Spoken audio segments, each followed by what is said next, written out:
जब सैयदा पाक का अक्द हुआ ना बअम्रे इलाही, बअम्रे, हाँ हाँ, बअम्रे इलाही हुआ मौलल मुस्लिमीन से। हजूर पाक ने फरमाया ना, जाने जाना ने, आपने फरमाया मैं मेरी बेटी तेरा अक्द कर रहा हूं अली इब्ने अबी तालिब से अपने रब के हुक्म के साथ। मेरे रब ने मुझे हुक्म दिया है। तो सैयदा पाक ने ऐसा गल गौर नाल सुननी है किबला अमीनी साहब आपने भी, और मैं बराबर आपको देखे जा रहा हूं। और इसकी भी वजह है क्योंकि मुझे मालूम है कि मोहब्बत कहां कहां से किस तरह निकलती है। मखरज होता है ना, ये जो कलकला है ना, कलकला कुतुब जद्दिन 5 हरूफ है, ये जो कारी कूरी है वो जानते हैं। तो इस कलकले का मखरज है जहां से ये निकलता है। मोहब्बत का भी मखरज है, हर जगह से मोहब्बत नहीं निकलती, मोहब्बत का मखरज है। मोहब्बत जिस जगह रखता है मालिक वहां से निकलती है मोहब्बत।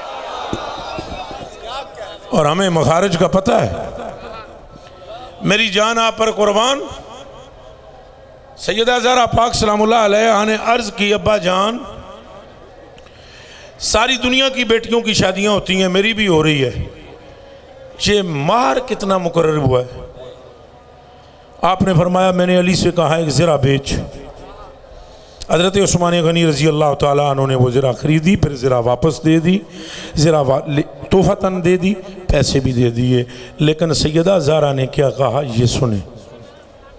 उन्होंने कहा अब्बा जान महर मेरा जुदा होना चाहिए, सारी दुनिया से वखरा इलादा डिफरेंट जुदा होना चाहिए।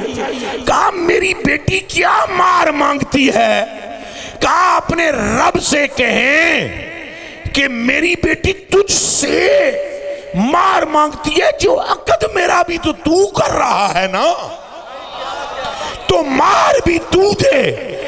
हजूर पाक ने जब जिब्रील अमी से कहा और वो गए और लौटे, कहा आपका रब फरमाता है अपनी शहजादी से पूछें, जो कहे मार देती हूं, देता हूं। जब हजूर ने पूछा तो कहा बाबा अल्लाह से कह दीजिए कि आपकी उम्मत के सारे गुनाहगारों को बिला हिसाब बख्श दे, ये फातिमा का मां है। अब कह दें